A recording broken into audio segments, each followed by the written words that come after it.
I'm standing here by the living room window, watering the small plant on the windowsill, and I can hardly believe how much more vibrant it looks compared to just a few weeks ago.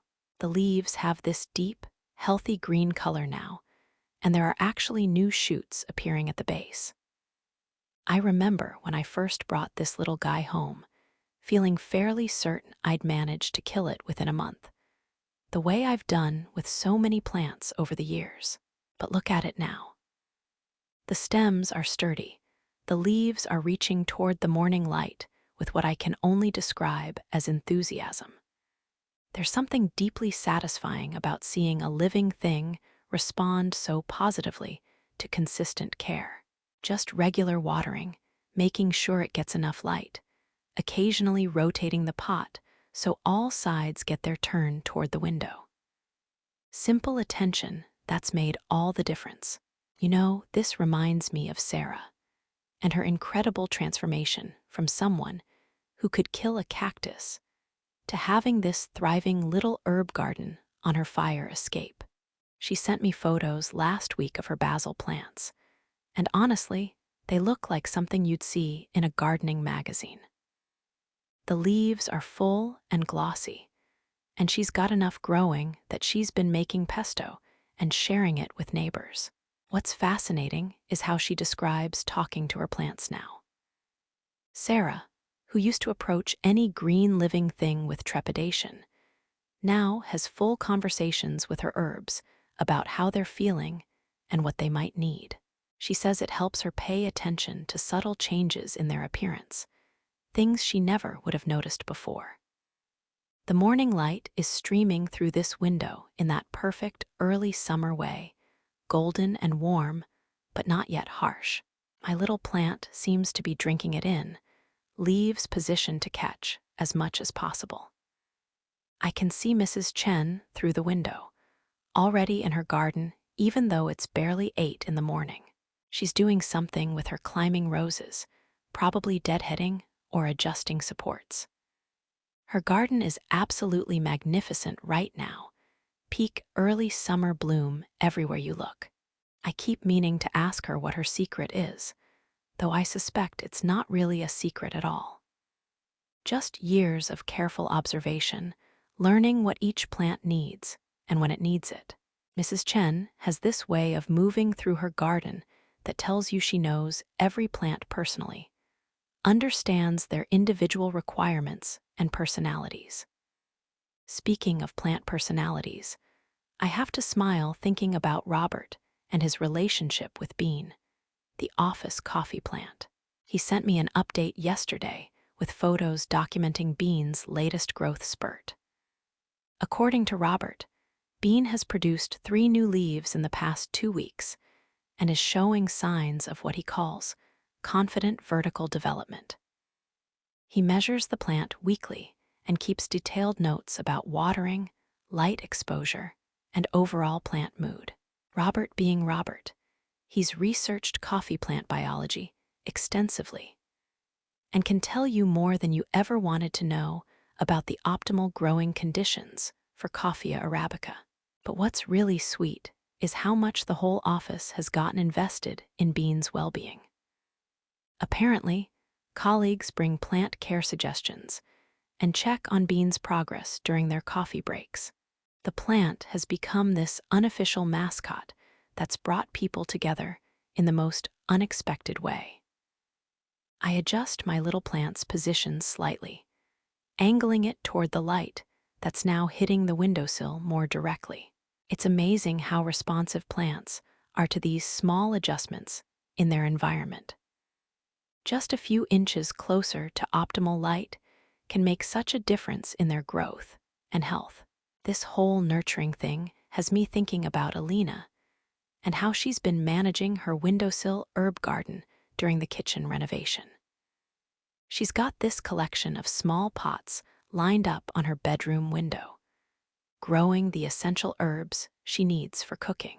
Elena mentioned that tending these plants has become part of her morning routine. A few minutes of quiet care before facing whatever construction chaos awaits in the kitchen area. She's been using these fresh herbs in her garage cooking experiments, which has actually improved her results significantly. There's something about snipping fresh basil or rosemary right when you need it that you just can't replicate with dried herbs from the store. Elena says it makes even the simplest dishes taste like they were prepared with serious intention and care. Of course, Elena's also dealing with Gerald the sourdough starter, which requires its own form of daily attention. Gerald apparently has very specific feeding requirements and mood indicators that Elena has learned to read over their months together. She talks about Gerald almost like a pet, checking on his bubbling activity and adjusting his care based on weather and season. With the wedding cake project approaching, I imagine Elena's feeling the pressure of caring for multiple living things while managing her own stress levels. July 15th isn't that far away, and according to her last text, she's moved into serious practice mode with the cake assembly techniques. The intersection of nurturing Gerald, maintaining her herb garden, and perfecting wedding cake skills seems like it would require significant mental and emotional energy. I water the soil around my plant's base slowly, watching the water absorb into the earth. There's something meditative about this simple care routine, the way it requires you to slow down and pay attention to small details. The soil color changes as it absorbs the moisture, and I can almost sense the plant's satisfaction with receiving exactly what it needs. This careful attention to living things seems to be a theme among my friends lately.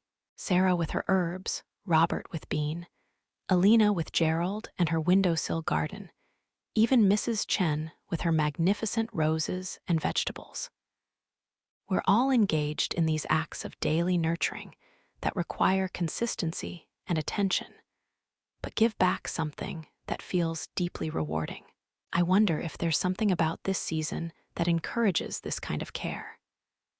Early summer has this quality of abundant growth potential, everything reaching toward the light and warmth with visible energy. Maybe we're all responding to that seasonal invitation to nurture and tend, to participate in the growing and thriving that's happening all around us. The plant's leaves catch the morning breeze from the open window, moving just slightly in response to the air circulation. Even this small movement seems to express contentment, the way a cat stretches in a sunny spot. There's definitely something alive and responsive happening here that goes beyond just basic plant survival. Michelle would probably have something fascinating to say about the psychological benefits of caring for living things, especially during times when other aspects of life feel stressful or uncertain. Her photography wellness program has been exploring connections between visual attention and mental health, and I imagine plant care fits into similar territory. The focused attention, the daily routine, the visible results of consistent care, all of these elements probably contribute to a sense of accomplishment and peace. I step back to look at my little plant from a different angle, appreciating how it's positioned itself within the space I've provided. The way it's reaching toward the light shows intelligence and adaptability that's honestly quite remarkable when you stop to consider it. This small living thing is actively participating in its own well-being, working with the conditions I provide to achieve optimal growth and health.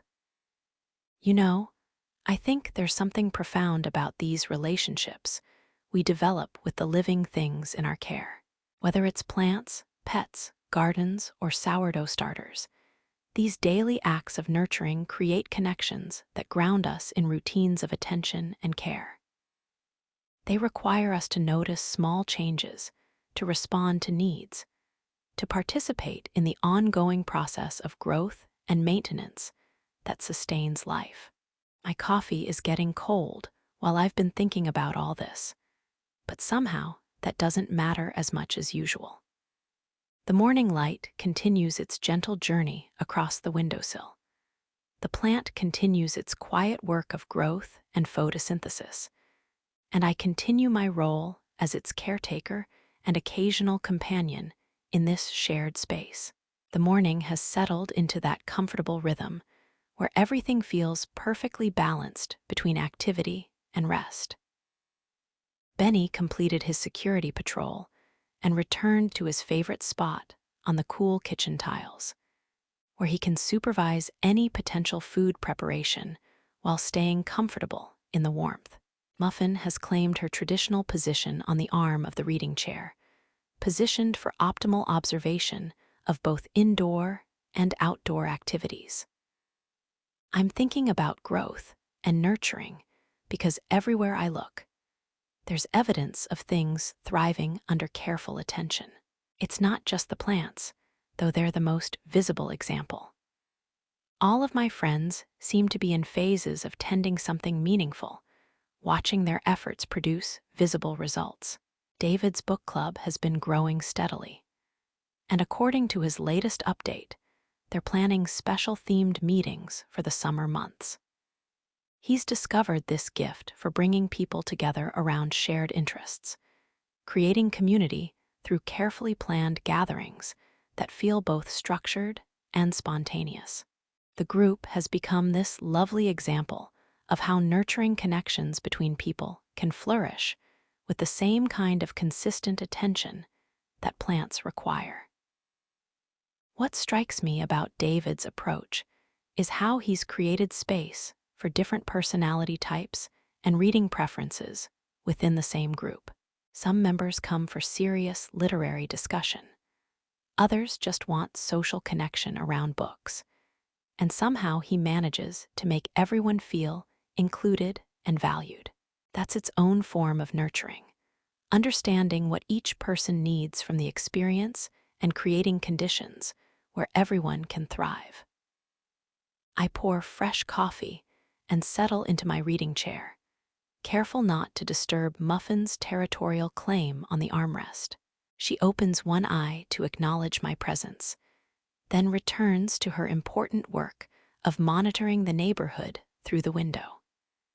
Her purr motor starts up quietly, just enough to indicate approval of the morning arrangements. Marcus sent photos yesterday of his Toyota pickup restoration progress, and the transformation is honestly remarkable to see. What started as a collection of parts and potential has become this beautiful example of patient, methodical care applied over time. He's documented every step of the process, showing how consistent attention to detail and quality work produces results that exceed what seemed possible initially. There's something deeply satisfying about seeing Marcus's dedication pay off in such visible ways. Each photo shows another system restored to proper function, another component brought back to original specifications, or improved beyond factory standards. His commitment to doing things correctly rather than quickly has produced work that will last for years and provide reliable service. But beyond the technical achievement, what impresses me most is how Marcus has shared this learning process with others. His weekend workshop sessions have become informal teaching opportunities where friends and neighbors learn basic automotive care while contributing to the restoration project. He's created this community of learning around something that could have been a solitary obsession. The morning light has shifted enough that my plant is now receiving indirect illumination rather than direct sunbeams. I notice how it seems perfectly content with this change, adapted to working with whatever light conditions are available throughout the day. There's wisdom in that flexibility, the ability to thrive within changing circumstances rather than requiring everything to remain constant. Janet would appreciate that kind of adaptability. Her family meal planning system has been evolving based on seasonal availability and changing family schedules, but the core principles remain the same. According to her latest update, Tom has become completely invested in the process and now suggests refinements and improvements to their organizational methods. What started as Janet's solution to family chaos has become a collaborative project that everyone contributes to and benefits from. I love hearing about Tom's conversion from skeptical participant to enthusiastic advocate. Janet describes his transformation with such fondness. The way he now approaches grocery shopping with strategic thinking and timing meal preparation with precision that would make a professional chef proud. Their partnership around household management has become this beautiful example of how shared responsibility can strengthen relationships rather than create conflict. Muffin stretches and relocates to the sunny spot that's appeared on the bookshelf. Her internal GPS perfectly calibrated to track optimal comfort throughout the day. She settles into the perfect loaf position, paws tucked under, tail arranged just so. Watching her navigate these small domestic decisions with complete confidence always makes me smile. The radio in the kitchen provides gentle background sound, mostly music with occasional weather updates that confirm what Mrs. Chen's garden preparations already indicated about this afternoon's weather patterns. She's moved several potted plants to more sheltered locations and adjusted her garden covers in ways that suggest she's expecting afternoon thunderstorms. I should probably check my own small garden area and make sure everything's prepared for potential weather changes. The herbs I planted in containers by the back door have been thriving in the warm weather, but they might need protection if we get heavy rain or strong winds. There's something satisfying about anticipating the needs of growing things and taking preventive action to protect them. This whole theme of nurturing and protection extends to how my friends care for their various projects and passions. Elena's protective attention to Gerald during temperature changes, Robert's careful monitoring of Bean's environmental conditions, Sarah's gradual learning about plant needs and responses. We're all engaged in these acts of stewardship that require attention, consistency, and adaptation to changing conditions. Michelle's office mural project represents another form of nurturing, in this case tending to the visual environment and community morale of her workplace. Her latest photos show remarkable progress in transforming bland office walls into something that brings color and personality to the daily work experience. The collaborative nature of the project means she's nurturing both artistic vision and team participation simultaneously. What impresses me about Michelle's approach is how she's managed to maintain artistic integrity while accommodating input from colleagues with varying artistic backgrounds and comfort levels. That requires a special kind of leadership, the ability to guide a creative process while making everyone feel their contributions are valuable and meaningful. The morning continues its peaceful progression, marked by small domestic sounds and the gradual shifting of light across familiar surfaces. My coffee tastes especially good today, perhaps because I took Robert's advice about water temperature and grind consistency more seriously than usual.